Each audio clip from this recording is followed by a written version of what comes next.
إلا إبليس كان من الجن ففسق عن أمر ربه أفتتخذونه وذريته أولياء من دوني وهم لكم عدو بئس للظالمين بدلا ما أشهدتهم خلق السماوات والأرض ولا خلق أنفسهم وما كنت متخذ المضلين عضدا ويوم يقول نادوا شركائي الذين زعمتم فدعوهم فلم يستجيبوا لهم وجعلنا بينهم موبقا ورأى المجرمون النار فظنوا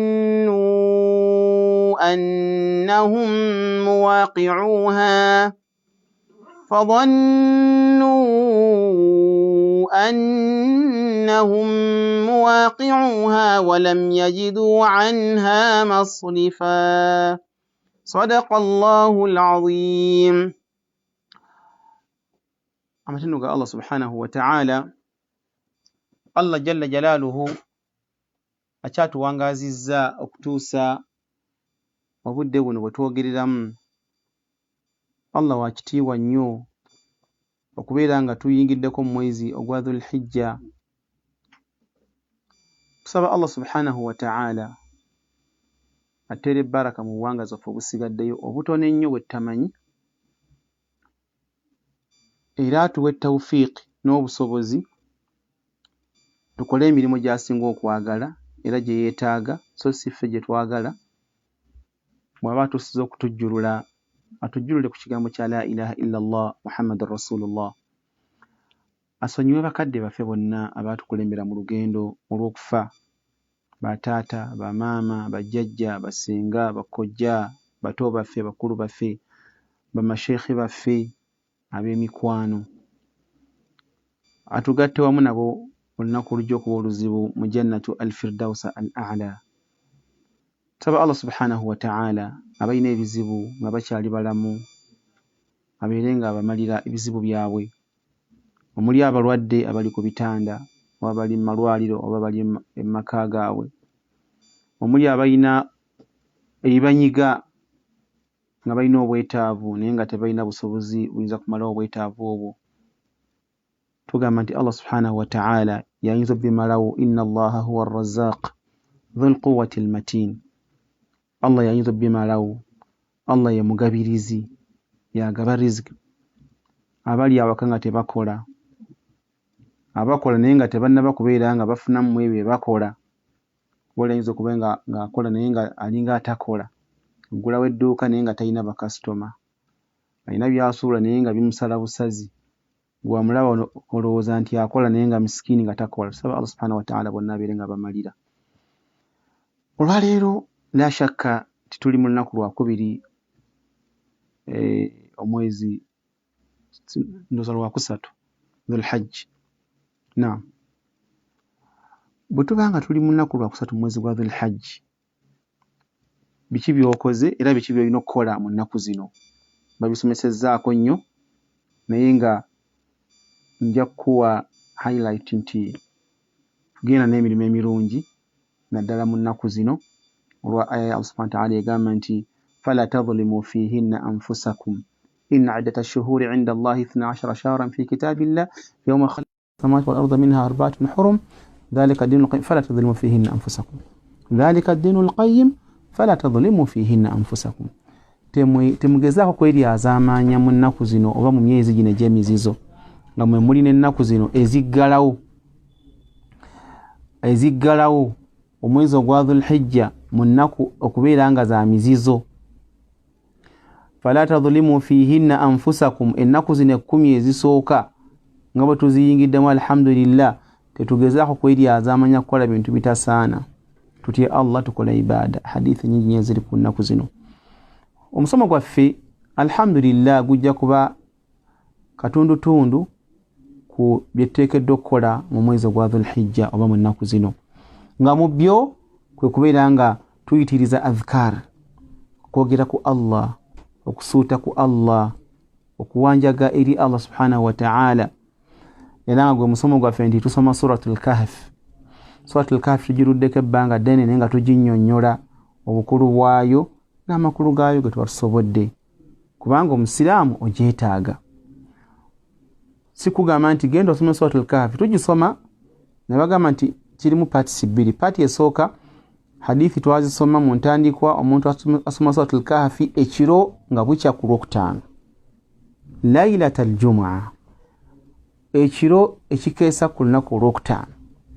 Bw'ogisoma ekiro essuula nnamba, Allah akuggulirawo emikisa gya wiiki nnamba okuva ku jjuma eno okutuuka ku jjuma eddako. Allah n'akumalira ebizibu byo olw'essuula egyoba osomye. Adaa lahu ma baina aljumu'atayn, n'obeera nga oyina obuweerero ewa Allah subhanahu wa ta'ala, oyina obuddukiro, oyina guidance, oyina okutaasibwa min Allah subhanahu wa ta'ala. Ate abagisomye ku lunaku Olwokutaano aya 10 ezisooka oba ezisembayo, usima min ad-dajjal, oyo yagenda kutaasibwa ku masihi dajjal. Birina enjawulo. Zino aya 10 hadithi egamba kuzikwata, ate essuula ennamba yo yakusoma. So you can recite essuula obudde obw'ekiro, ate ku makya n'osoma aya zino 10 nga wazikwata, kitegeeza nti zikwate. Usima min ad-dajjal. Mu mwezi guno mu nnaku zino 10 ez'enjawulo ez'emizizo mukolebwamu ebintu bingi nnyo, Hajj, adhkar n'ebirala bingi nnyo, naye ffe twagala tuuse essira ku kubeera nga tuli ku adhkari, kutendereza Allah subhanahu wa ta'ala n'okusoma Qur'an ey'ekitiibwa mu nnaku zino. Kola program nti mu nnaku zino 10 nsobola okubeera nga nsoma khatima malako Qur'an mu nnaku zino 10. Buli nnaku ng'osoma ejjuzu 3 n'ekitundu, kyangu nnyo. Ejjuzu ekutwalira eddakiika 3 okubeera ng'ogimazeeko, recitation ng'otunula mu bw'oti. Ku hours 24 ajjako hours 2 zokka ziwe Qur'an. Ezisigaddewo okolamu ebibyo. Mu bibyo by'ogenda okukola mulimu n'ez'esswala, naye Qur'an giweeyoko hours 2 zokka ku muntu amanyi okusoma. Kitegeeza nti tulina okuyiga okusoma Qur'an, kubanga ebirungi babitumalako. Gwe atamanyi kusoma Qur'an tolina kyogenda kwekwasa. Togenda gamba nti ma jaana min bashirin wala nadhiri, tetwafuna bantu batusomesa Qur'an, tetwafuna bantu batutiisa yadde tuwa amawulire ag'essanyu. Abasomesa ba Qur'an weebali. Oyina amakuba goyinza okusoma mu Qur'an mangi. Ogisomera ku YouTube, oba osobola okugisomera ku Zoom, oba osobola okugisomera kuba kati ensi yakulaakulanye yagenze wala. Osobola nti nina omusomesa wange ansomesa ali mu kitundu, oba ali Mbaale, oba aliwo, oba ali Bweru, n'akusomesa Qur'an.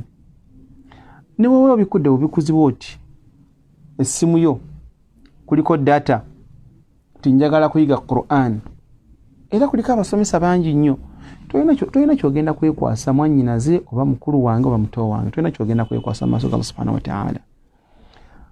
Tusoma Suratul Kahf, magana tutandika ne aya 45 nga aya zino zetugenda okusoma olunaku olwaleero. Suratul Kahf erimu topics eziwera. Tugenda kukwata ku topiki ekwata ku bulamu obw'ensi, mithalu au mathalu alhayati dunya wa halu alakhira. Ekifaananyi ekya dunia eyimiridde etya era akhira egenda kubeera etya. Ze aya zetugenda okukwatako. Luli twasoma ku aya ezaali zikwata ku metwasomako last week, era netutegeera ebyali bibakwatako. Eno week tugenda kubeera nga tutambulira obulamu obw'ensi, ensi ezitowaki maaso ga Allah. Obulamu obw'ensi buyimiridde butya? Ensi buli omwe mutawaanya. Ensi eri ajagalamu essente, waliwo ajagalamu abakyala, waliwo ayagala mu nsi eno ng'alina byayagala nga tebitegeerekeka. N'obeerawo agamba nti nze ensi nagivaako. Ensi yekaabya abantu. Ensi yevaako omuntu n'agamba nti nze ngenda kubba mbeere nga nange nfuna kino. Nina okukola kino, nina okukola olukujjukujju mbeere nga nfissaawo nfune kino na kino na kino. Eyo nsi. Ensi yevaako abantu ne battiŋŋana kwagala nsi. Ensi yevaako abantu ne balimba kupalapalanya naye ng'oli alina okuyisaawo kyayisaawo kwagala nsi. Ensi yevaako buli kibi kyonna ky'olaba oli kyayinza okukola. Bw'abanga ye mu mutima gwe mwajjulamu edduniya tolina ky'omubuulira, era yo yagamba nti nze nva mu maaso omutima gwange gwafa dda, nga ye gwajjula nsi. Awamu n'okubeera nti ensi eyina ebirungi ebigiriko Allah subhanahu wa ta'ala be yatonderako, kubanga mu ntandikwa ya Suratul Kahf Allah agamba nti inna ja'alna ma'a al-ardi zinatan laha linabluwahum ayyuhum ahsanu amala wa inna laja'iluna ma 'alayha sa'idan juruza. Allah yatonda n'ateeka ku nsi byonna byolaba kuno ku nsi nga bijongerako bulungi, zinatan laha, nga byakwewunda byansi. Ensozi, ebibala, emiti, naffe abantu okubanga kwe tuli, kubanga ensi mu kusooka kitwale nti yali nga tekuli kintu kyonna. Allah nassaako ensozi, Allah n'agenda ngassaako byassaako byonna. Naffe abantu netubeera nga tuli zinatan lil ardi inna ja'alna ma 'ala al ardi zinatan laha. Naffe abantu tuli zina ya zina ya dunia. Zina kitegeeza ebintu ebyokwewunda. Naye awamu n'ensi okubeera nga ebigiriko bingi nga naffe abantu kwe tuli. Bw'oba tewebuuliridde na biri ku nsi kuno oyinza okutuuka mu maaso ga Allah subhanahu wa ta'ala nga fafaganiddwa, iyadhan billah. Wabula olina kwebuulira nansi. Inna fi ikhtilafi al-layli wan-nahar wama khalaqa Allahu fi samawati wal-ardi la ayatin liqaumin yattaqun. Aya nyingi nnyo. Eno dunia awamu n'okubeera nga tujagala nnyo, tugikolerera, olina okuyimirizawo obulamu bwo ne famire yo, olina okuzimba ennyumba, olina okutambula obulungi, olina okukola ki byonna Allah subhanahu wa ta'ala agizingazinga mu Qur'ani oba mu aya eno. N'agamba Nabbi sallallahu alayhi wa alihi wasallam, wadrib lahum mathala alhayati ad-dunya. Agamba Nabbi sallallahu nti Muhammad sallallahu alayhi wasallam bawe ku example, baleetere ekyokulabirako. Wadrib lahum mathala alhayati ad-dunya, baleetere ekyokulabirako abo abaana Adamu. Mathala alhayati ad-dunya, obulamu buno obw'ensi ekyokulabirako kyabwo. Newankubadde nga ffenna tugigeza, tugisukkulumya, tujagala nnyo, era olyawulira nga tayagala givaako, naye ensi eno etambula bweti. Kama in anzalnahu minas samaa, nga amazzi agatonya okuva mu ggulu oba mu bire. Amazzi g'olaba agatonya okuva mu bire bwe bulamu obw'ensi. Fakhtalata bihi nabatul ard, amazzi ago geetabula n'ebimera eby'ensi. Enkuba bw'etonya, kasooli gyali, lumonde gyali, muwogo gyali, buli kimu gye kiri nebyetabula wamu ne bibeera nga bimera. Bwe bimera, fakhtalata bihi nabatul ard, bwe bivaayo ne bikusanyusa. olinako ebibala, enkote essizza, endagala zivuddeyo nga za green. Time etuuka oba kale kati ng'ebijanjaalo. Fa asbaha hashiman tadhruhu riyah. Time etuuka ebibadde byayingiramu amazzi agava mu ggulu oba agava waggulu oba mu bire, amazzi gaggwamu ne bibeera nga byatuuka ku mbeera nti kati bikaze. Bwe bikala bijja bikyuka stage by stage. Bwe bikala tadhruhu riyah fa asbaha hashiman tadhruhu riyah. Bituuka mu stage nga empewo esobola okubifuumuula. For example, ng'ebijanjaalo bimaze okukala, ebikola ebibeerako bwe bivaako nga bikaze, tadhruhu riyah, ng'empewo ebifuumula bufuumuzi. Wa kana Allahu ala kulli shay'in muqtadira. Allah subhanahu wa ta'ala buli nsonga yonna yagiinako obuyinza obwenkomeredde. Oyinza okulaba nga gw'olina ensonga gy'otambuza ekuli mu mikono gyo, mugambe mukubire gundi yakimala, gundi waba tasayininze tebajja kubawa kino kiri bwe kiti, kino kiri bwe kiti, naye obuyinza obwenkomeredde bwonna buli mu mikono gya Allah subhanahu wa ta'ala. Obulamu obwensi bwe butuba butambula. Akaseera omulimi kamala ng'alima byanaakungula kaba kaseera kagere. Bwe kaba kanene nnyo ayinza okugamba nti myezi 6 ku myezi 4 mba mmaze okukungula sizoni yange, ate nga n'omukaaga guba mungi. Kale kitegeeza katumuwe 6 tumuwe n'omwaka. Bwe tukuwa omwaka omulamba ng'okyali mu process ya kungula byoyagala, time ejja kutuuka bibeere nga bikutuse biweddewo, nga n'empewo esobola okubeera nga ebifuumuula oba okubikunta, okubeera nga ng'osobola okubitambuza mu kifo kyonna. Bwe bulamu bw'edduniya obwo. Bulamu bw'edduniya buyita mu stages.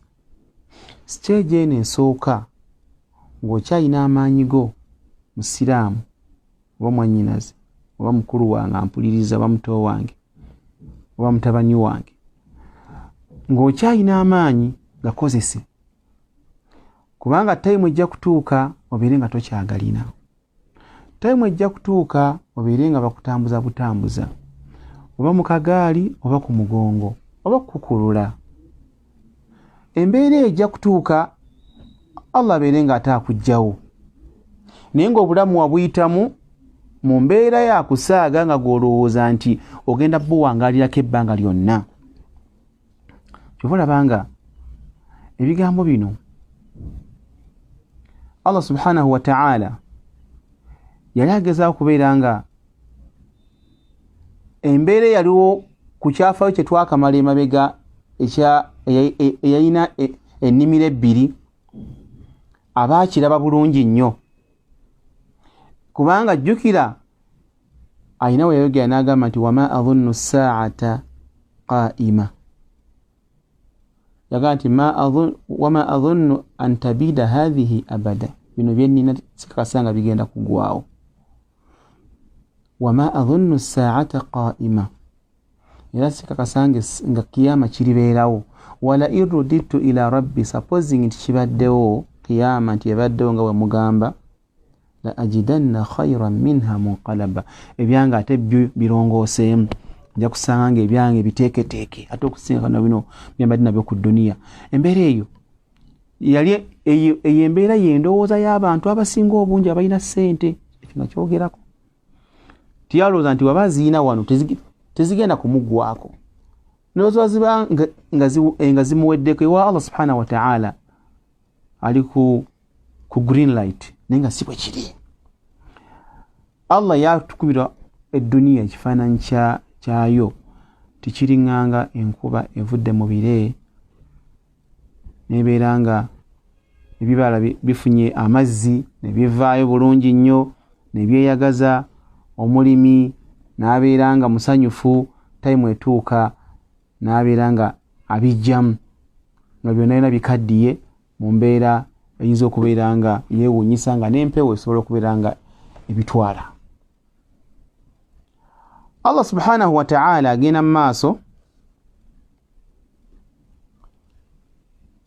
era ku nsonga y'emu n'agamba nti almaalu walbanuun. Almaalu walbanuun, mukyali awo naye bino mubitegeere nti emmaali, okusuubula kwe mukola, obusuubuzi bwammwe giyite emmaali, walbanuun ne famire, baana b'ozadde oba bw'oyagala ennyo, byonna by'olina ebyo, ziinatul hayaati dunya, byakwewunda bya nsi by'ogenda okulekawo, kubanga wajja kinoomu, wajja omu era ojja kuddayo ng'oli omu bonna munyigina. Abaana bewewaana ba 50 b'ozadde oba 60 oba 30 oba 2 oba 15 ogenda kubaleka ku dduniya. Emmaali gy'okuŋŋaanyizza obukadde n'obukadde, obuwumbi n'obuwumbi, millions and millions, billions and billions, zonna ogenda kuzireka. N'obeera ng'omaze obudde bwo bungi nnyo ng'onoonya ssente, onoonya abaana. Nkolerera baana, oli nagamba nti nze nkolerera baana. Yeerabidde nti waliwo obudde omuntu wajjoga nti nafsi kati neerwanako, kikigambo bannabbi bagenda kyogera. Bannabbi bagenda kyogera. Nafsi kati ssaawa yakwerwanako. Mundeke, idhabu ila ghairi, munoonyeeko nabbi atalinze yayinza obbayamba, nze munveeko. Naawe omuntu amala obudde bwe bwonna n'agamba nze nkolerera baana. Batunoonya baga nti nkolerera abakyala, kuba bamanyi nti abakyala essaawa yonna yonna bwafa omulala amutwala n'amanya ne bagakyusa, abadde mukyala gundi abeera mukyala gundi. Okwawukana ku baana nti abaana bo kizibu nnyo ky'ogamba nti abadde mutabani wa gundi kati mutabani wa gundi, tekiriyo ekyo. Era asigala aga nti ono mulekwa. Okwawukanako ku nnamwandu kisobola okubeerawo period ntono nnyo n'afumbirwa, kiba kivuddewo. Naye omwana ne wajjawo abantu abayinza omulabirira okusinga taata we nga bwe yali amulabiriranga, era tekijjaawo nti mulekwa. Mulekwa yalekebwa taata we yamugendako. Kibola nga wano mu aya tebakonye ku bakyala. N'akoona ku mmaali, n'atunnyonnyola ku mmaali etubonyaabonya sente zange, baana bange. Abagamba nti bakyala bange gye bali, naye naye akyogera alekamu, kubanga olwaliro osobola kuza nti mukyalawo naye ng'eka tomanyi bitambula. Tomanyi Hajj gyakolera mu akeedi ngeri gyatambulamu. Sigamba nti balina bakola ebikyamu, naye ndeeta ku bintu bye tulabako. Oyina abeera nga azze ku mulimu ate ng'agenze bamukwatidde mu loogi, ate ng'alina bbaawe, bintu bwe bityo. Kati ebyo kyobalaba nga wano tugamba nti baana bange, so si nti mukyala wange. Olwaliro ayinza okubeera owuwo, enkya si wuwo, naye omwana asigala wuwo newankubadde nga oba wafa, era agamba nti taata wange yafa. Okwawukana ku mukyala ye essaawa yonna yonna bw'afuna omuntu we n'omugenzi aba tayagala kumwogera nako. Almaalu walbanuun, emmaali etutawaanya eyo, walbanuun n'abaana betussaako nnyo ekyejo n'okubaagala okuyitiridde, ne batujja ne ku makubo ga Allah subhanahu wa ta'ala, ziinatul hayaati dunya, byakwewunda bya nsi. Tebitumalira nnyo obudde bwaffe, tubiwa obudde naye nga butono. Emmaali yo giwa obudde nga butonotono, abaana bo bawa obudde nga si bungi nnyo, nga bwakubagunjula.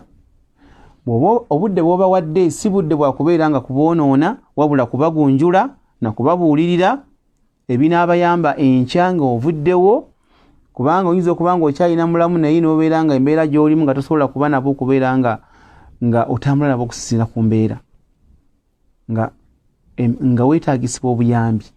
Ebbanga lomala nga okyalina abaana bo bawe ebinaabayamba, bagunjule, bayigirize eddiini yaabwe, bayigirize engeri gye bayinza okuwangaalamu n'abantu mu mbeera ey'emirembe ng'ate ennungi. Allah atugamba nti walbaqiyatu ssalihat, ebyo ebirungi by'oyinza okubuusa amaaso, khayrun inda rabbika thawaba, bye bisinga obulungi mu mpeera eri Allah subhanahu wa ta'ala. Empeera z'ofuna mu bintu bino yejja okuba nga yekusingira obulungi. Wa khayrun amala, era emirimu egyo emirungi gye gisinga okuwa essuubi eri Allah subhanahu wa ta'ala. Essuubi lyonna tulina mu mirimu gyaffe gye tunaaba tukoze. Essuubi tulina mu maaso ga Allah mu mirimu gyaffe gino insha Allahu ta'ala. Saala ng'olina essuubi nti Allah ajja kukuwejjana insha Allah. Toola zaka mu maali yo ng'olina essuubi nti Allah ajja kukutaasa omuliro, kubanga wanaata ogitoddeemu emmaali yo ejja kufuukira bebeere nga bagisaanuusa ate ebeere nga erimu ebyo bigenda okukwokya. Allah agamba mu Qur'ani, walladhina yaknizuna adh-dhahaba wal-fiddata wa la yunfiqunaha fi sabilillah fabashshirhum bi'adhabin alim yawma yuhma 'alayha fi nari jahannam fatukwa biha jibahuhum wa junubuhum wa dhuhuruhum hadha ma kanaztum li anfusikum fadhuqu ma kuntum taknizun. Aya ziri mu Suratul Tauba zogera ku muntu aba aganya okuwa zaka, oba mu gold oba mu feza oba mu sente z'olina n'obeera nga gwe ogamba nze emmaali yange tebagikwatako, sijja kujja mu zaka, ojja kubeera nga wejjusa, ejja kubeera emu ku ebyo ebigenda okuba nga bikupanishinga. Bajja gisaanuusamu ebeere nga epaasi, ebeere nga ekuyisibwa mu feesi, mugongo, nga bakugamba nti bino bye mwakwekanga nga temwagala bitoola mu zaka, kati mukombeeko ku bulumi n'obukaawu obuli mu mbeera eno. Ayadhan billah, oba olina akasente ogenda kaleka tulobala zaka, oteekeddwa okubeera ng'ogiwa. Tobitegeera, eriyo ababitegeera. Imaamu wo bayidhawe nze ndikomendinga nnyo omuntu nga kugenda okuwa zaka, sooka imaamu wo akusaaza mu kitundu kyo abeere nga yakubalira zaka. Nga imaamu bw'omukozesa ku maziika gammwe mu kyalo oba ku kijja kyammwe, nga bw'okozesa imaamu wo mu bizibu byammwe ebyawaka, imaamu jangu tulinawo obuzibu wano, tulinawo emikolo, tulina ki, naye ate kyannaku nnyo ate mubabuuka nnyo bwe mutuuka okubeera nga mutoola zaka. So mulina kubeera nga musoosowaza baimaamu bammwe bajje babalire ebikwata ku zaka zammwe. Wallahu ta'ala alam. Ensonga eyo tubeere nga tugisaako nnyo essira, kubanga bangi nnyo tukigayalirira. Emirimu gyaffe gyonna gye tulina okukola gye gigenda okututaasa mu maaso ga Allah subhanahu wa ta'ala. Walbaqiyatu salihatu khayrun 'inda rabbika thawaban wa khayrun amala. Mwe tulina essuubi eddene nti insha Allahu ta'ala mu mirimu gyaffe gino gye tukoze, saba Allah abeere nga agikkiriza.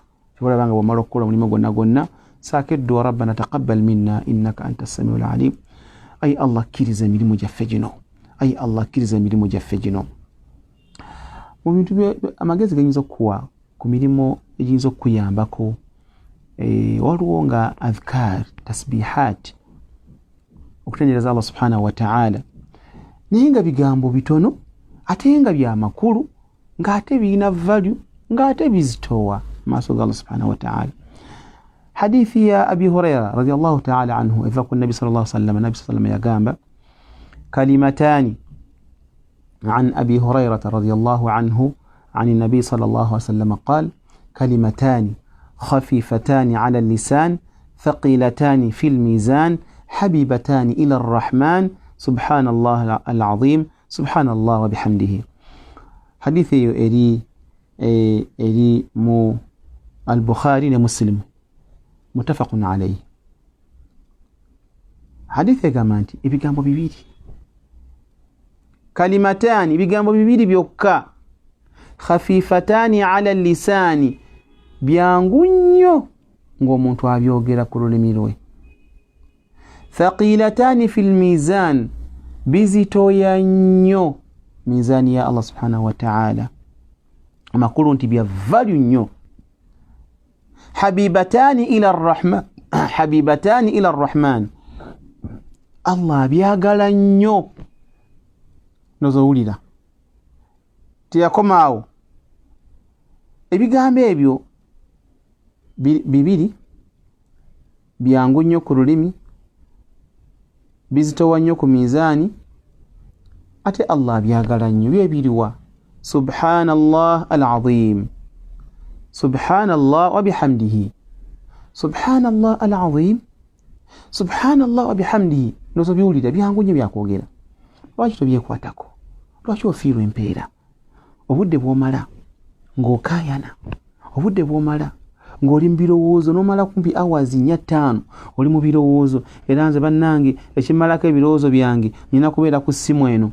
Manyi twajjolwa ne WhatsApp, Imo, Zenda, simanyi kati Zoom kweri n'ebirala Skype. Naye bitumalidde obudde bwaffe bungi nnyo n'okutufiiriza empeera za Allah subhanahu wa ta'ala. Obudde omwana Adamu bw'amala.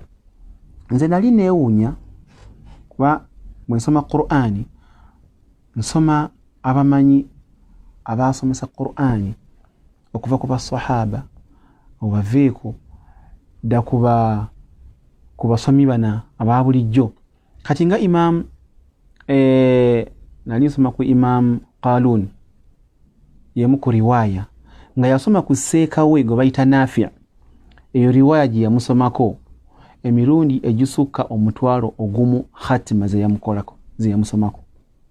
Khatima ye zajjukira tinasoma ku seeka wange khatima ezisukka omutwalo ogumu. Ng'ogenda okulaba obudde baawangayo obudde bungi nnyo nnyo nnyo nnyo mu kuyiga eddiini ya Allah subhanahu wa ta'ala. Baawangayo ebiseera byabwe byonna. Naye nga muli nkyebuuza kati ngaffe ku mulembe gwaffe guno gwe tuwangaaliramu olaba nti tuwangaalira mu mulembe ng'omuntu okuwaayo obudde bwe nti abuwadde kusoma ddiini ya Allah nti obudde bwe bwonna 24 hours abuwaddeyo ng'olaba kyewuunyisa. Era ng'oli wamulaba nti oyo nokulaba yasoma ebitabo by'oyo Seeka Mulamba oyo Hafiz ng'olaba nti alinga ow'enjawulo. Naye nze nali nkyebuuza kyajja kitya ku bakadde baffe abaatukulembera okutegeera ennyo eddiini ya Allah subhanahu wa ta'ala n'okubeera nga baali batya nnyo Allah subhanahu wa ta'ala. Baawangayo obudde bwabwe si kiro si misana. Ekyo nkitegeera ntya ti olwaliro omuntu awaayo obudde bwe kumpi 24 hours gyako essaawa ez'okwebaka ssaawa nga 7-8 obudde obusigaddeyo omuntu n'abuwa dduniya bwonna. Nga ne mu dduniya awa obudde essimu yeeno gy'olaba hours ezitakka wansi wa 10 abagikutte bwati eri akakoona tutu eyo message etuuse naye naddamu n'atypinga n'amuweereza n'abikola mu group endala. Agenda okulaba waliwo ogenda okulaba omuntu ayinza okuva ku budde ng'amaze breakfast abalala ne bagitandika nga obudde tebunaana kukya. Alina okuba nga afollowinga afune amawulire akole ki ng'obudde bwe bwonna abuwa essimu eno. Bwe nakiraba nti omuntu asobola okuwa obudde bwe bwonna essimu n'abanga obudde bwe bwonna abuwadde kale oba edduniya nabwo ekityo wekitegeera nti ne bakadde baffe bo bati bwe baawaayo obudde bwabwe nga babuwa Allah subhanahu wa ta'ala. Wina abeera nga akoze khatima ezisukka omutwalo, khatima ezisukka 1,000. Ninga kyentegeeza ne khatima kwe kusoma Qur'an okuva ku al-Fatiha mpaka ku Nas ejjuza 10 ago esura 10-14 si kintu kyangu kyagamba nti asomye kubanga katuiwesanga nga mu nnaku 3 yali akolanga khatima oba mu nnaku 2 omuntu okubanga asomye Qur'ani mu nnaku 2 ng'agimazeeko buli nnaku ng'asomye ejuzu 15 obudde bwonna babuwadde Qur'ani y'ekitiibwa olowooza mugenda kwenkanankana naye gwakeera ku macyanga obudde bwa Allah olinako jasi bugere budde bwa swala bwokka ate ng'osalayo n'ogibala nti dakiika 10 nja kuba subuhi ngimaze tolina budde bwa adhikaari tolina budde busala sunna ezo sunna za baseeka mwazirekera baseeka bannange fa'tabiru ya ulil albab tudenguru tuzuukuke abasajja bagenda otuyitako bannange nga bafuna ejjana ezawagulu tusaba Allah subhanahu wa ta'ala ateeke mwabo nawe saba Allah kuteeke mwabo olime kubeera ng'olina boolengera nga bali wala bakuyiseeko eddunia tujagadde nnyo adhikaari zizino weeziri kyeki kugaana okubeera ku dduuka lyo ng'oli ku bulaadi bwo obulaadi bwentegeeza kati nga adhikaari zino astaghfirullah kigambo kitono nnyo ate kyangu nnyo ate kiwa amakulu ate kya bbeeyi neetondera Allah gwani ateetondera Allah subhanahu wa ta'ala nga tunyiza Allah subhanahu wa ta'ala yatutonda mwetondere tuka n'okubeera nga emirundi nga togitegeera kuba Nabbi sallama ye yakolanga istighfar buli nnaku emirundi 10 nabbi wanjawulo nabbi siyeffe nabbi ayina ebimukwatako ebyenjawulo Allah yamusonyiwa amazambi ge yakulembera okukola ne ge yasembyayo gwe Allah yakuwa assurance ki toyina lwaki tewetondera Allah subhanahu wa ta'ala ate kisinga okuneewuunyisa naddala ku mulembe gwaffe guno nti abantu baayitiridde nnyo okwetonda olaba oline n'okwasimula obwasimuzi eyabanga akoze omusango ayasimu n'agamba I'm sorry oba excuse me for what kiki okoze musango kitegeeza nti mwategedde nnyo okwetondera abaana Adamu n'ebitonde naye mwerabidde nnyo okwetondera Allah omutonzi wammwe olaba kifuula nnenge nga tukoze ebintu ebyo weetonde waba teyeetonze tetujja kumusonyiwa naye n'avaayo n'ekiwandiiko neetonze ku kino kye nayogedde lwaki twetondera nnyo abaana Adamu sigaana tubeetondere naye tusoosowaze nnyo Allah subhanahu wa ta'ala nga bwe wetondera abaana Adamu tuyagala muntu kunyiigira baami nsonyiwa olina gw'olinyeeko baami nsonyiwa olina gw'okubya amazzi ng'ovuga mmotoka oba ng'ovuga booda nyabo nsonyiwa era n'oyimirira era ne weetonda lwaki tukikozesa nnyo ku bantu bannaffe ne tulabira Allah subhanahu wa ta'ala nkwadde kyakulabirako weebuuze banneebuuze buli nnaku ogenda okwebaka nga okoze istighfaru meka okwetondera Allah subhanahu wa ta'ala just ekigambo nti astaghfirullah neetondera Allah Allah nsonyiwa astaghfirullah kiyinza okuba ekiwanvu nga tosobola kikwata astaghfirullah alazim alladhi la ilaha illa huwa alhayy alqayyum wa atubu ilayh oba tokimanyi ekyo kiwanvu gamba astaghfirullah okomaawo neetondera Allah bw'omanya kiri ekiwanvu kyekisinako obulungi oseeko adhikaari endala subhanallah wa bihamdihi subhanallah alazim subhanallah alazim subhanallah bihamdihi si kizibu nnyo kyakukwata kyangu nnyo ate nga Allah subhanahu wa ta'ala akyagala nnyo sooka omwetondere emirundi gy'oba osobodde bw'omala saalira nabbi sallallahu alaihi wasallam اللهم صل على محمد وعلى آل محمد كما صليت على إبراهيم وعلى آل إبراهيم إنك حميد مجيد وبانغا يومبانفو اللهم صل على محمد وعلى آل محمد اللهم صل على محمد وعلى آل محمد أذكار ojja kufunamu empeera ojja kufunamu okubeera nga oyina omutindo gw'otuuseeko enkolaganayo ne Allah subhanahu wa ta'ala ginyweze ni wallahi enkolagana yaffe ne Allah la ilaha illa Allah Muhammad rasulullah buli omu yeetya era lumaga nsaba Allah mpangaze Allah n'amala ntwalira wano simanyi benyinza muddamu ate lwaki anti nkyali muvubuka nkyakola bino lwaki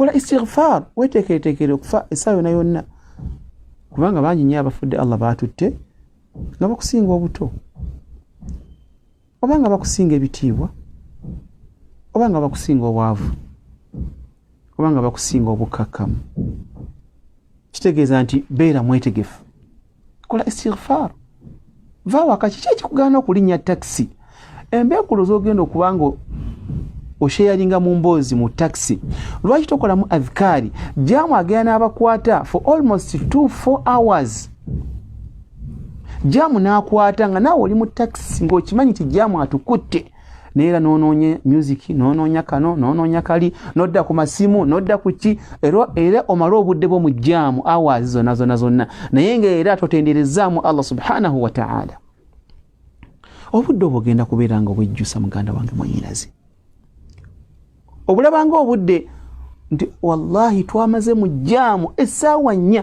yena jaamu olwokutaano omuyingira ssaawa 10 otuuka ssaawa 3 kituufu naye essaawa ezo hours esi 3-4 wallahi n'ekyennaku ekisinga okukwasa ennaku olina amanya nti ngenda kumala mu jaamu hours 4 naye magharibi neemuyitako asuli neemuyitako kuba ayinza okuba muyingira mu ssaawa 9 tewaaye kanneeyune nga gy'alaga nga naye akimanyi nti Jinja Road jaamu mungi Ntebe Road jaamu mungi nga naye akimanyi essola neemuyitako talina puroguramu ya swala ekisooka talina wuzu tutambula tetulina wuzu abasinga obungi kibi kikyamu bw'oba ogenda okutambula ng'ova mu ofiisi yo ova w'okolera omulimu ofuna wuzu tambula ne wuzu yo olaba otya nga Allah subhanahu wa ta'ala omusisinkanye ne wuzu yo obadde oli mu takisi yo la qaddara Allah sigamba nti kiri ku ggwe naye kati bekyali kituuseeko be wali olabyeko tebabadde mu takisi ne bafuna accident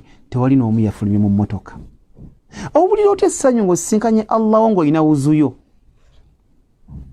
olaba edduniya n'oli agamba n'okusaala obusaazi eddakiika entonotono nja kusaalira eka jaamu mungi kanyingire jaamu alaba esigadde eddakiika 10 baziina asuli yena ganze kanyingire jaamu nja kusaalira eka naye ng'akimanyi nti ajja kutuuka eka ssaawa 2 ez'ekiro asuli emuyiseeko ne magharibi emuyiseeko olaba omuzannyo ogwetteeka mu ddiini naye ng'ate eby'edduniya tubyetaaga nnyo bw'oba olina appointment yonna nga diiru ya ssente oba olina mukama wo yakuyise omakinga sure nti obudde bwe bakwetaagiramu otuuka enkya tukwetaaga ku ssaawa 4 ku office tukwetaaga ku ssaawa 2 ku office wallahi akeera ssaawa 11 n'agamba kale abakafyu n'abannyonnyola naye nze jaamu sirina we mudda 2 zennyini zirina okunsanga ku mulimu n'asalinkiriza amakubo g'asalinkiriza paka lwabeera nga abakafyu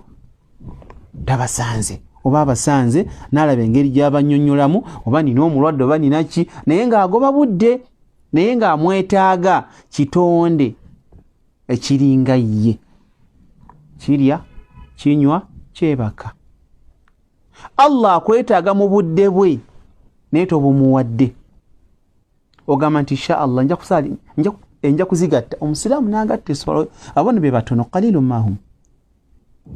mahum be batono abo atuuka najjukira nti asuli yampiseeko magharibi yampiseeko kati neisha yino etefuuse talawiya asuli zabadde raakanya magharibi zabadde raakasatu isha zile raakanya tefuuse talawiya gunosalanga okusala talawiya buli lunaku awaka buli nnaku nawe Allah gwe yagondezaamuko nti osobola okubaamuko kuba bangi nnyo kale temuli bangi naye eriyo abalina entambula nga zaabwe n'ekyewuunyisa n'abeera nga ne mu mmotoka ye nga tayinaamu musaalo kubanga oyinza okugamba nti kati jaamu ankwatidde wano kampaakinge ku bbali nteeka omusaalo nsaale teyagenda kugobaganya bakugamba nti Hajj okola kyawo taliyo gwe ojja kubanga kiri wakati wo ne Allah subhanahu wa ta'ala teswala eno Allah agenda kugimbalako walbaqiyatu salihat jemirimu gyokka gyeninamu essuubi abaana bange sikyabalinamu ssuubi mu maaso ga Allah subhanahu wa ta'ala okujjako abo Nabi salama byayogerako mu hadithi nti aw waladun salihun yad'u lahu oba kale mu baana bo abangi olinamu omwana omulungi gwe walekamu nga yajja kusigala nga akusabira yekka gwe olinamu essuubi abasigaddewo tobalinamu ssuubi ku baana 50 be wazaala 43 oyinza okuba olinamu abaana 2-3 abalongoofu abasigaddeyo nga tebibakwatako biba byakusala eyo loss ku side yo. Kyolabanga tukubirizibwa nnyo kubanga abaana baffe bona tubatendeka kyekimu, tubayagazisa eddiini, tubasomesa tarbiya ennungi. Olaba otya nga Allah mu 50 akuwaddemu abaana 40 bonna nga balongoofu? Kale bonna 5 nga bakuwadde naye nga kibeerawo nga naawe obasabidde, yimuka ekiro obasabireko. Ayi Allah luŋŋamya abaana bange, tokulimira abaana. Abatali abasinga obungi tukolimira abaana naye nga si kirungi. Oluusi tukikozesa olw'obusungu naye nga muddirizanga muuko n'obasabira. Oyinza okubanga olina engeri olulimi olukambwe lw'okozesa ku mwana oyagala atereere naye nga bw'oba ozze eno wekka weekube mu kifuba ky'omwana sijja kumusabira dduwa mbi, musabire edduwa ennungi. والذين آمنوا واتبعتهم ذريتهم بإيمان ألحقنا بهم ذريتهم وما ألتناهم من عملهم من شيء. والذين آمنوا أو نابكيرزا واتبعتهم ذريتهم بإيمان نبابيرanga bagunjula famire zaabwe abaana baabwe ezzadde lyabwe ne libeera ku mulama gw'obukkiriza ne litambulira ezzadde ne litambulira ku bukkiriza mpaka kufa kw'abaana abo n'ezzadde eryo. alhaqna bihim dhurriyatahum, Allah agenda kubasisinkanya n'ezzadde lyabwe mu jjana insha Allahu taala. Ani atakyagala? Ani ayagala yabeere mu jjana nga abaana bali mu muliro? Ayadhan billah. Guli musaayi gwo kibumba kyo. Lwaki oyagala yayingira omuliro gw'oyingira ejjana? Tuddirizangamu abazadde n'okubadde nga abaana batusobya nnyo, abaana ng'abaana tusobya nnyo ku bakadde baffe. Tetubawa respect, tetubalabawo, tetubawuliriza, tetukola ki. Naye kyovolaba nga naawe bw'oba okuze Allah naawe ayinza okusasulamu. Osabanga nnyo Allah subhanahu wa ta'ala n'alongoosa ezzadde eryo n'alikkakkanya. Ayi Allah yeggwe akyusakyusa emyoyo. Tereezo emyoyo gy'abaana bange, bawala bange baleme kubeera bamalaya ku makubo, abaana bange baleme kubeera nga beeboogerwako mu kitundu. Edduwa tuzeetaaga nnyo. Bwe kiba kize Allah n'amukuwa naye nga wasaba nnyo edduwa otegeera nti ekyo kigezo nga Allah bwe yagezesa bannabbi nga nabbi Nuh alayhi salam. Allah yamugezesa nga ate yali nabbi omu ku 5 ab'enjawulo ulul azmi min ar-rusul. Allah n'amugezesa n'omwana n'amugamba nti ya Nuh innahu laysa min ahlik, oyo si mwanawo, innahu amalun ghayru salih, emirimu gye gibadde mikyamu takujaamu, si wa levo yo. fala tasalni ma laysa laka bihi ilm. Walbaqiyatu salihat, emirimu emirungi gye tulina okwekwatako gye gigenda okusigalawo, khairun huwa khairun thawaban, gye gigenda gye tugenda okufunamu empeera ey'okusigalawo era ennungi. Wa khairun amala, era egyo emirimu emirungi gye tulinamu essuubi. Mu mirimu emirungi gye tusomye subhanallah al-azim, subhanallah bihamdihi. Era emirimu emirungi gye tusomye mwe mulimu astaghfirullah, era mujjo mwe mulimu okusalira Nabi Muhammad sallallahu alayhi wa alihi wa sallam. Nabi musalire kiteeke mu adhkari za sabah wal masa. Adhkari zo soma ku makya n'olweggulo salira Nabbi, ojja kuba wonye ebintu bingi nnyo. 1, ojja kuba ofunye empeera nnyingi nnyo mu kumusalira. 2, tojja kubeera mbano be bagamba nti abo tebasalira Nabbi. Tetusalira Nabbi nti olw'okubanga batulabe, wabula salira Nabbi nga kiri mu rutiini, nga kiri mu programu ye ya buli nnaku nti olw'eggulo ne ku makya nteekeddwa okusalira Nabbi. Mirundi 10 ku makya, mirundi 10 olw'eggulo nga kyatteeka ng'ofuna empeera zo. Era ojja kubeera mu bantu abamwagala Nabiyuna Muhammad sallallahu alayhi wa alihi wa sallam. والباقيات الصالحات خير عند ربك ثوابا وخير أملا. Ebigendo tutaasa mu mirimu emirungi byo bingi nnyo. Mwe muli hadithi ya Nabi sallallahu alayhi wa alihi wa sallam njogeddeko ti omuntu waba avuddewo buli kimu kikomaawo okubanga kifunamu empeera okujjako idha mata ibnu adam inqata'a amaluhu illa min 3 sadaqatin jariya, yempeere egenderera oba saddaaka egenderera. sadaqatun jariya, saddaaka egenderera. Wazimba essomero lya Qur'an, wazimba masjidi, wazimba darul aitam orphanage center, oyina awqafu ze walekawo ebirabirira obusiraamu, oyina bye wasimba nga biyamba abantu okubeera nga babirako kati nga ebibala, wasima oluzzi n'ebiriŋŋanga ebyo ebisigala nga abantu babifunamu newankubadde nga gona obuvuddewo. Oba irimu aw ilmun yuntafa'u bihi, oba irimu esaasaana nebeera nga abantu bagiganyulwamu. Aw waladun salihun, oba omwana omulongoofu yad'u lahu by condition nga ajja kusigala nga asabira mukadde we. Aya endala olw'obudde, ويوم نسير الجبال وترى الأرض بارزة وحشرناهم فلم نغادر منهم أحدا. الله أكبر. الله سبحانه وتعالى تقامت ويوم نحشرهم. الله سبحانه وتعالى أقالت ويوم نسير الجبال. olunaku olujja okuba oluzibu mulujjukire nnyo lwe tulikunguzza ensozi. Ensozi z'olaba ezo bye bintu ebinyweza edduniya.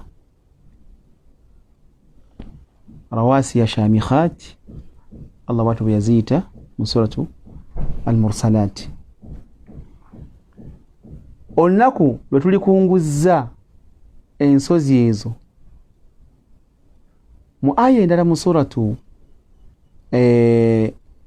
Taha agamba nti wayasalunaka anil jibali, bakubuuza nabbi Muhammad sallallahu alayhi wa sallam ebikwata ku nsozi. Faqul, bagambe ng'obaddamu yansifuha rabbi nasfa, Allah agenda kuzikuulayo gye ziri olukuula zituuke n'okufuumuka mu bbanga awo. Yansifuha, zigenda Allah agenda kuzikuulayo ensozi gye ziri nasfan, olukuula. Fayadharuha qa'an safsafa, ensozi ezo we zibadde zitudde wabeere nga waseeteevu nga watereevu nga tewaliwo kantu konna konna. La tara fiha iwajan wala amta, nga we zibadde zitudde tosobola kulabawo bukyamu bwonna yadde akatunnumba, makulu nga museetwe. Ensozi nga bw'oziraba nga Mountain Elgon n'endala kwa kati fetumanyiko zino ezawano Kilimanjaro, nga bw'olulaba obugundivu bwalwo lugenda kugibwayo eri gye lubadde, wasigale nga waliwo omuseeto mwereere nga tewaliwo kintu kimerako yadde ennyumba ezimbibwako nga tewali katunnumba konna konna. Bwe kibeera nga Allah subhanahu wa ta'ala agenda kutuusa ku mbeera eyo ku nsozi z'olaba nga z'amaanyi nga z'enkondo z'ensi eno, waja'alna waljibala awtada, munaba iwatu bwe yagamba waljibala awtada, Allah yafuula ensozi nga z'enkondo eziwaniridde ensi, ezikutte ensi. Bwe kibeera nga ensozi zigenda kubeera mu mbeera eyo, ate butya ggwe omwana Adamu olimu kaki? Lwaki teweebuuza, lwaki teweebuulirira? Wa yawma nusayyiru aljibal, mujjukire nnyo mwabajeemera Allah olunaku lwe tugenda okukuŋŋuuza ensozi. Watara al arda bariza, ensi esigale nga kyererezi. Enevunuddwa kuba Qur'ani evunula aya evunula aya ginaayo, kati enevunuddwa aya eziri mu suratu Taha eno ya Kahf. Watara al arda bariza, ensi nogira ensi ejja kufuuka nga kyererezi.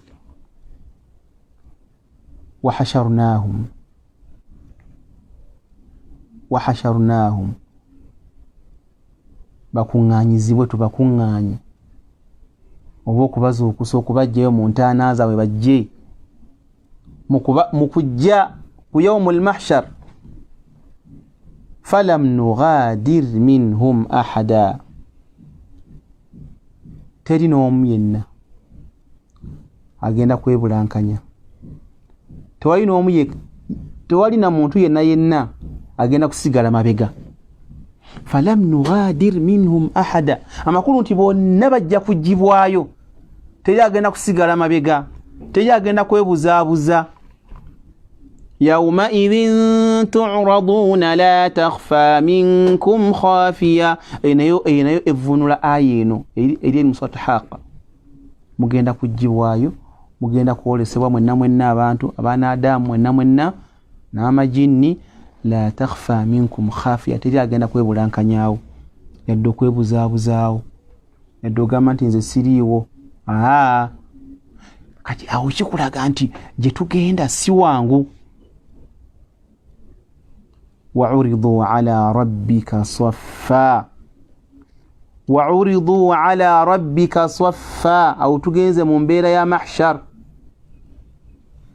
amazuukira gye tugenda okuŋŋaanira.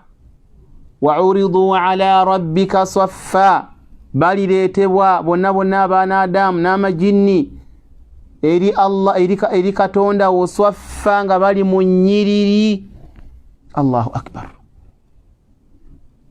olaba enteekateeka eyo si byakavuyo nti muli awo, wabula mu nnyiriri. wa'uridu ala rabbika saffa. nkakasa nti nabano abalina puroguramu z'okubanga mweyimirira mu nnyiriri, kati ng'amasomero, abasirikale, abasibe, embeera bwetyo bakopa Qur'an. ti omuntu olwabeera mu lunyiriri oba omulaba bulungi nnyo ne orders abazifollowinga bulungi nnyo okusinga ng'oli atudde eri, ate ono ayimiridde, ate ono akotose omutwe, ate ono akoze eki, wabula mubeera mu order, kuyimirira mu layini, so si kuyimirira buyimirizi, kuba eryo olayinza okuyimirira nga mukubye essaako, naye wabula swaffa nga muli mu nnyiriri. Terugenda kuba lumu, zigenda kuba za njawulo, zinnyonnyolwa mu bifo eby'enjawulo mu aya ne mu hadith. olunyiriri lw'abenzi, olunyiriri lw'ababbi, olunyiriri lw'abasaaze, olunyiriri lw'abasiibi abagenda okuyingira ejjana nga bayita mu babu Rayyan, bagenda kubeera mu layini yaabwe nti ate abo baki, nti abo bayingira babu Rayyan be baasiibanga omwezi gwa Ramadan. Saba Allah subhanahu wa ta'ala atekemu abo. Bw'oba oyagala okubeera nga Allah akuzuukusa oba nga akujjayo gy'oli ng'oli mu layini ey'abantu abaakolanga emirimu emirungi, faqtadi bihim. Allah nga bwe yagamba nabbi we ti ulaika alladhina hada Allah fabihudahu muqtadi. Wayegwe Muhammad sallallahu alaihi wasallam, bannabbi bali waggulu aboogeddwako, kuba ava waggulu ng'agamba nti watilka hujjatuna atainaha Ibrahima ala qawmihi narfa'u darajatin man nasha inna rabbaka hakimun wa wahabna lahu ishaqa wa yaquba. Najjanga yogera bannabbi naga dhalika huda Allah yahdi bihi man yasha'u min ibadi walau ashraku la habita anhum ma kanu ya'malun. Bannabbi bonna Allah yabawa obulungamu naye baba kumugattako kintu kyonna, byonna Allah yali badde abikansolinga mu bye baakola. Nagenda wansi ulaika alladhina hada Allah, abo bannabbi Allah yabawa obulungamu, fabihudahum, ku bulungamu bwe baakolerako, iqtadi, kwoba ogoberera gwe Muhammad, kwoba otambulira. Kati naawe bw'oyagala okubeera nga ojja mu layini y'abalungamu, fabihudahum iqtadi, followinga abantu abakozi b'emirimu emirungi. Bw'oba oyagala okubeera nga yawma al-qiyama oviireyo mu layini y'abantu abakubi b'amatatu, fabihudahu fabi tughyanihim wa dalalihim iqtadi, beera nga ofollowinga ebikyamu bye bakola. Oba oyagala okubeera nga obeera safe, beera mu bantu abeeyisa obulungi. وعرضوا على ربك صفا bagenda kuleetebwa mu maaso ga Allah swaffa nga bali mu nnyiriri oba mu lunyiriri. لقد جئتمونا كما خلقناكم أول مرة. Allah bagambye ebigambo bino ti mu butuufu mutujjidde nga bwe twabatonda oluberyeberye. Allah yatonda abaana Adamu kubanga ekisooka tugenda kubeera bukunya nga tetulina kagoye, kanzu, suuti, simanyi jaketi, simanyi nkufiira, simanyi ngatto nnungi, byonna tugenda kuzuukusibwa yawmal qiyama nga tuli bukunya. Hadithi ya Aisha radiyallahu ta'ala anha egamba nti tuhsharuna hufatan uratan ghurla.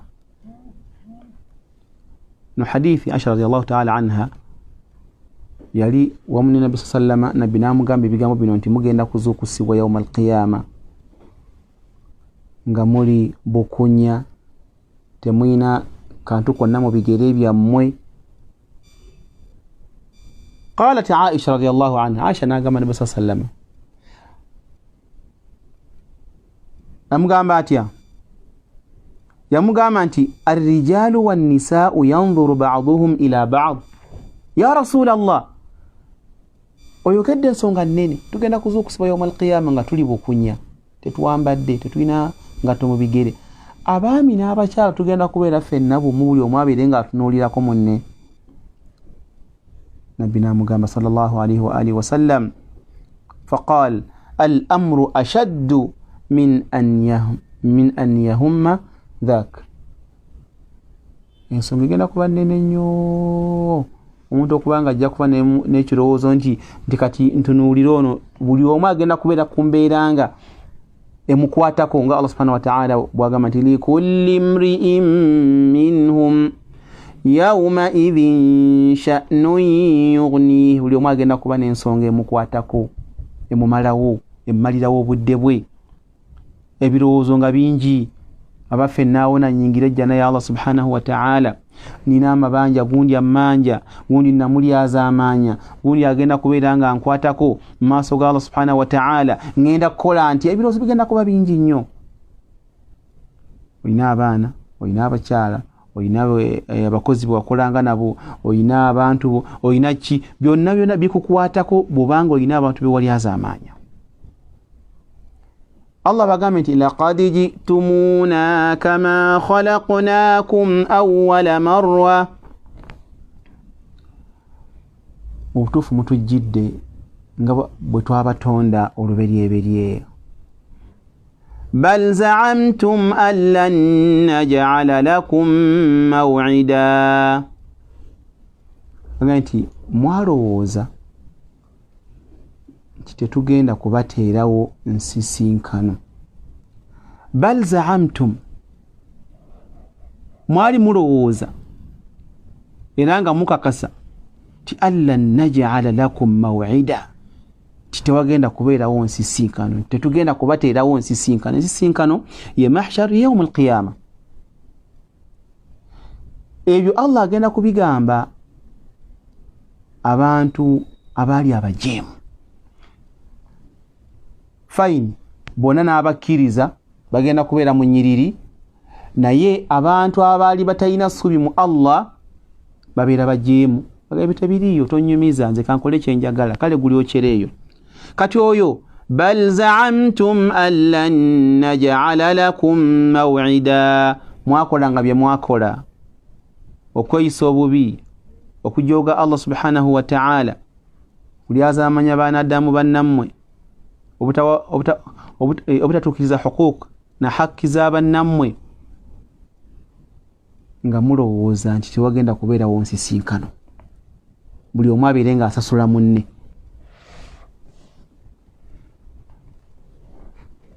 Aya jemba nsembyayo ku nsonga eno, wa wudi'a al-kitab, ekitabo kirireetebwa era kikwasibwe buli omu mu mukono gwe oba emabega w'omugongo gwe. fatara al-mujrimina mushfiqina mimma fihi, ojja kulaba almujrimin abajeemu mushfiqina nga batidde nnyo mimma fi olw'okulaba ebigenda okubeera mu bitabo ebyo.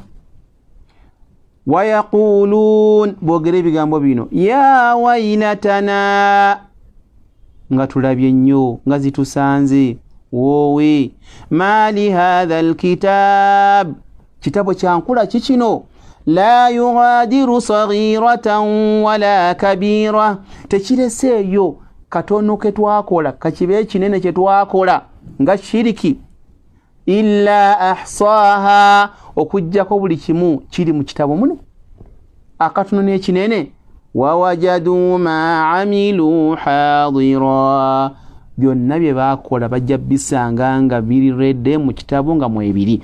Wala yadhlimu rabbuka ahada Allah si mwetefutefu era tagenda kulyaza amanya muntu yenna. Eno aya tukwatako basiraamu oba bawuliriza ba Paul abawuliriza ba Thurayya. Eno aya ati nayo tukwatako nnyo gye tumaliriza nayo ti byonna bye tukola biwandiikibwa. Byonna bye tukola biwandiikibwa bitya? Okubeera nga la yughadiru saghiratan wala kabira genda mu surati Yasin ejja kunnyonnyola aya eyo egamba etya inna nahnu nuhyi al-mauta wa naktubu ma qaddamu wa atharahum aw mbadde njagala wa naktubu ma qaddamu wa atharahum inna nahnu nuhyi al-mauta wa naktubu ma qaddamu tuwandiika buli kyonna kye baakola okusooka olubereberye wa atharahum n'obuufu bwabwe. Musiraamu ensonga eno okugitegeera obulungi obuufu tebuwandiikibwa na mukono oba na kalaamu wabula obuufu bukubwa na bifaananyi nga video oba photos. Obuufu bwe buliwa omuntu okubanga bwe yagendanga okusaala n'akola emirimu emirungi emikono gye yakozesanga obuba buufu.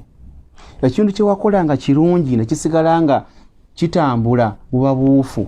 Ebyo tebiwandiikibwa na kalaamu, ebyo bikwatibwa na bifaananyi oba videos mu njogera ennyangu. Photos n'oweereza omuntu ekifaananyi nga mubadde ku mbaga. For example, kiki ekiraga nti wabadde evidence ki ekifaananyi kiikyo? Obwo bwe buufu. By'oba okoze emirimu gy'oba okoze mathala kutenjereza Allah kusaala ebyo biwandiikibwa. Nebaayo n'ebikuwa ebifaananyi tikati wuuno for example tikati agenze mu swala era akola ali practicals asaala ne biwandiikibwa. Oyogedde la asaala ne bikuwa ebifaananyi. Kitegeeza nti Allah subhanahu wa ta'ala mu kubeeranga documents zibeera well arrangement wa Allah subhanahu wa ta'ala atuyigiriza naffe kutukoppa tekwesigamidde ku kuwandiika buwandiisi wabula n'ebifaananyi bikubibwa. Njagala onfune endi mu surati Yasin wa naktubu ma qaddamu wa atharahum n'obuufu bwabwe bwe baayitangamu mu kukola ebikyamu n'okukola ebirungi byonna birikodingibwa. Kozesa olulimi lw'okurikodinga. Birikodingibwa ebirala ne biwandiikibwa. Kati okubeera nga waliwo recorded n'ebiri written ebiwandiikiddwa okukwasaganya ebintu ebyo kijja kuba kizibu nnyo okubeera nga mwanadamu nga weegaana mu maaso ga Allah. Si ye gwono olaba olwayo bateereddewo kamera traffic tekyatawaana tewaliwo omubi gwe banoonya nti ye mukobere ku cameras ezaawa ez'ennateete ezaawa wano we bayise nti tubalabye babadde bambadde bwe bati babadde ne mask bwe babadde ne mask ne banoonya omuntu nga balina ekifaananyi kye ne bakissa ku TVs ne medias kiraba ku mikuto egya media.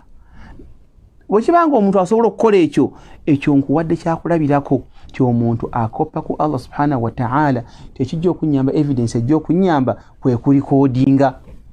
Ndikodinga amaloboozi ndikodinga n'ebifaananyi kuba olenzo kubanga kali talina we yawandiise naye recording amaloboozi ge n'ebifaananyi bye ebya Allah yabinnyonnyola dda. inna nahnu nuhyi al-mauta wa naktubu ma qaddamu wa atharahum. aya eyo nkulu nnyo, mugitwale nga nkulu nnyo.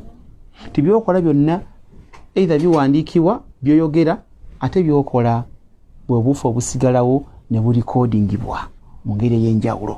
Era videos zijja kuleetebwa ku lunaku lwa qiyama obeere nga singanga onaaba ogezaako okwegaana.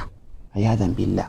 Nsaba Allah subhanahu wa ta'ala abeere nga atteera mu baraka mu buwangazi bwaffe bwetusigaza, abeere nga asaasira bakadde baffe abaatukulembera mu lugendo lw'okufa, atteere baraka mu maali yaffe, mu baana baffe, mu mirimu gyaffe, mu buli kyonna kye tukola. Era abeere nga bw'anaabasazeewo okubeera nga atujjululira ku kigambo kya la ilaha illallah Muhammadan Rasulullah, nga atusiimye era nga Qur'ani yetukulembera mu ntaana zaffe ne ku lunaku olujja okuba oluzibu. Sigadde ndi omusomesa wa Qur'ani okuva mu Ubayi Islamic Secondary School, Ubayi Bwebajja ne Ubayi Ebombo. Mwenna tubaagala nnyo abazadde baffe n'abaana baffe n'abayizi baffe bonna basoma Qur'ani nga ffe tubasomesa, naawe bonna batusomesa ku ntimbe gaggadde nga Thurayya ne ku Paalu. Mwenna tubenyumikirizaamu nti era tubaagala, tusaba Allah subhanahu wa ta'ala nammwe abeere nga abamalira. Wassalamu alaikum wa rahmatullahi wa barakatuhu.